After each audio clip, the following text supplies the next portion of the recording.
Գրեթե 2 օր է ինչ ամբողջ համացանցը շարունակում է քննադատել ու մեղադրանքներ հնչեցնել դերասան Մկրտիչ Արզումանյանի հասցեին։ Պատճառը նրա և Նիկոլ Փաշինյանի արդեն հայտնի դարձած միջադեպն է։ Star News-ը առանձնացրել ու ներկայացնում է Facebook-յան օգտատերերի գրառումները։ Լիլիթ Բլեյանը գրում էր. Իշխանական շքախումբը Ստեփան Զորյանի գործի հիման վրա բեմադրված ներկայացում է դիտել, հետո իբր ուրախ նկարվել էին տխուր դեմքերով դերասանների հետ։ Բա պատկերացրեք Զորյանն ինչ տխուր դեմք կընդուներ շքախմբի ղեկավարին տեսնելով։ Իր պատմական թեմաներով վեպերը գրելիս նա լրիվ այլ կերպարներով էր ոգեշնչվում։ Ասում էր. ես իմ պատմավեպերը սկսեցի գրել, քանի որ ինձ միշտ զարմացրել և հիացրել են այն հերոսական ջանքերը, որ գործադրել են մեր պապերը երկիրն ու ժողովուրդը օտար նվաճումից, բռնությունից ազատելու համար։ Դե արդեն մոտավոր պատկերացրիք Զորյանի դեմքը, եթե տեսներ իր այսօրվա հանդիսատեսին։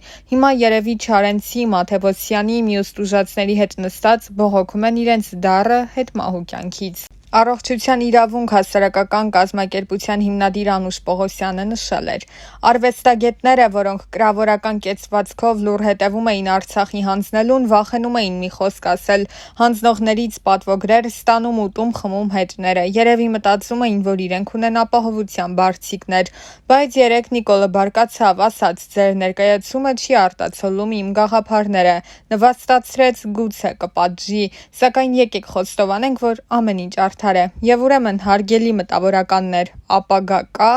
ապագա։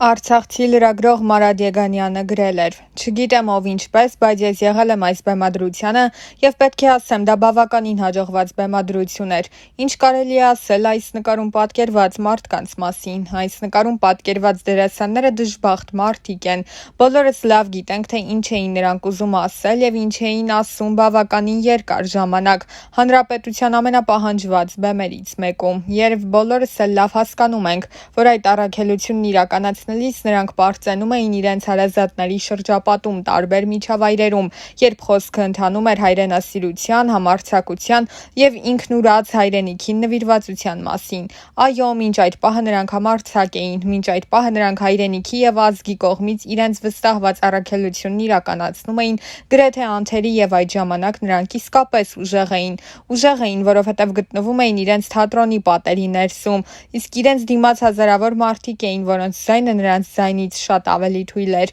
և նրանք օգտագործում էին այդ բեմի ու դերասանի հսկայական ուժը ի նպաստ մեզ բոլորիս։ Ամեն ինչ այդպես փառապանծ կշարունակվեր, եթե մի օր նրանք չհանդիպեին իրենց իսկ հարթակում իրենցից շատ ավելի մեծ ուժի, և հենց այդտեղ նրանք ունեին երկու տարբերակ. կամ պահպանել սեփական եսը և դառնալ ազգի ձայն, կամ կորցնել այդ ամենը ու ամբողջ կյանքի ընթացքում դատապարտվել հիշելու այդ օրը, կրկին վերապրելու այդ պահը և հիշելու այն, ինչ արեցին։ Այո, դուք Ռոբերտ Աբաջյան չեք, Սողոմոն Թեհլերյան էլ չեք։ Դուք ընդամենը դժբախտ էակներ եք, որոնք այլևս երբեք չեն լինելու այնպիսին, ինչպես կային մինչև 2025 թվականի սեպտեմբերի 14-ը։ Ցավում եմ, տղերք, իսկապես, ձեզ հետ միասին մեծ ցավ եմ ապրում։ Բլոգեր Արամ Գևորգյանը գրում էր. Մկոն 2017-ի սեպտեմբերի 21-ին վաստակավորի կոչում է ստանում ու 100 անգամ շնորհակալություն հայտնում այն իրեն շնորհողին, իսկ ահա 7 ամիս անց 2018-ի ապրիլին իբրև թե ետ վերադարձնում դա ասելով,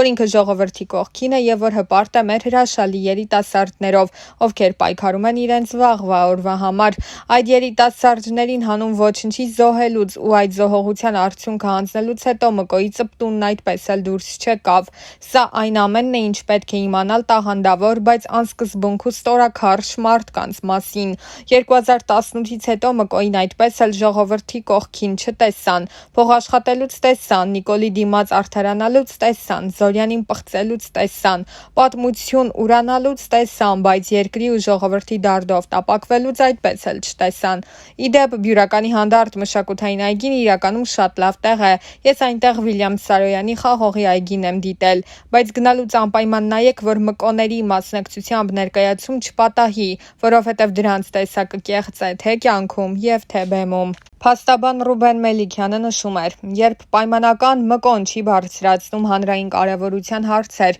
չի խոսում ազգային դավաճանության կամ քաղաքական կալանքների կամ իշխանության չարաշահման մասին, մի օր իր դուռն է թակում պայմանական Նիկոլը ու սկսում է մուննաթով խոսել պայմանական մկոյի բեմադրած ներկայացման գեղարվեստական որակներից։ Այս առումով իհարկե պայմանական մկոն լրիվ հասնում է ու հեչ անարդար չի էս ամենը։ Հույսս է նա, որ բոլոր պայմանական մկոները մի լավ կմտածեն էս ամենի մասին ու հետևություններ կանեն, գոնե մեկը, երկուսը հետևություններ կանեն։ Մկո ջան, քեզ ստորացած ես զգում, ասեմ ինչ կարող ես անել, բայց միայն մեր մեջ։ Կարող ես հենց այսօր ժամը 15:30-ին գալ Մասիվի դատարան ու ներկա լինել երեկվա Ցիլոյով Ստանիսլավսկու բեմադրած ներկայացման արարներից մեկին, գերաշնորհ Տեր Միքայել arczepiskopos Աջապահյանի դատին, չէ՞ որ որքան գիտեմ դու էլ ես լենինականցի ու եթե ճիշտն ես ուզում իմանաս, շուտ պիտի գայիր։ ՀՀԿ-ական Մարգարիտ Եսայանն էլ նշում էր. բացատրեմ պարզ, ցանկապատ ներկայացումը ես դիտել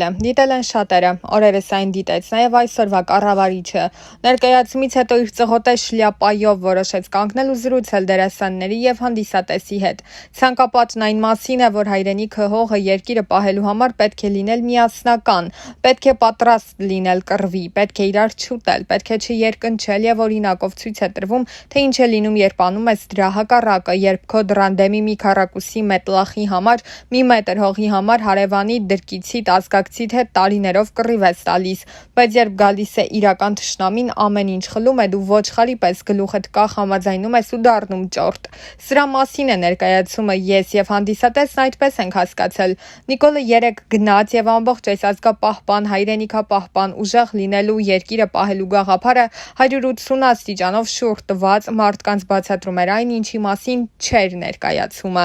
Ինքն իրենն ասեց և դերասանները, հանդիսատեսը մի երկու կծկտուր բաներից այն կողմ չանցան, ոչ մեկը չընդդիմացավ, ոչ մեկը չասաց այ տղա սսկվի, գոնե մեր ներկայությամբ սսկվի, ոչ մեկը չհամարձակվեց կանգնել իր երկար հասակով, Մկոն կամ էլ Տիգրանը չկանգնեցին ու ինչպես հարկն է չհակադարձեցին։ Երևի վախեցան, որ թատրոնը կփակի, երևի վախեցան։ Իսկ Արցախը երբ հանձնեց չվախեցան, իսկ Տավուշի գյուղերը երբ հանձնեց չվախեցան, իսկ հիմա երբ Սյունիքը դարձնում է բաց միջանցք, քարվանսարա չեն վախենում։ Ամենևին չպաշտպանելով այսօրվա ընդդիմադիր ուժերին զուտ մեկ հարց. բա ընդդիմությունից ինչ եք ուզում, բա ասում եք նոր ուժեր գան, ինձ նախկիններին չեք ուզում, բա պահը եկել էր դառնայիք այդ նոր ուժը, մի լավ դոմփեիք բառով, մտքով, խելքով, հայրենիքի սիրով և ցավով։ Չարեցիք, դե ապրեք։ Ու եթե այլ բան չեք անում, եթե այլ բան չեք անում, հետևաբար մնացել է մեկ քայլ՝ օրենքով սահմանել, կարգով անվստահություն հայտնել այսօրվա կառավարիչներին։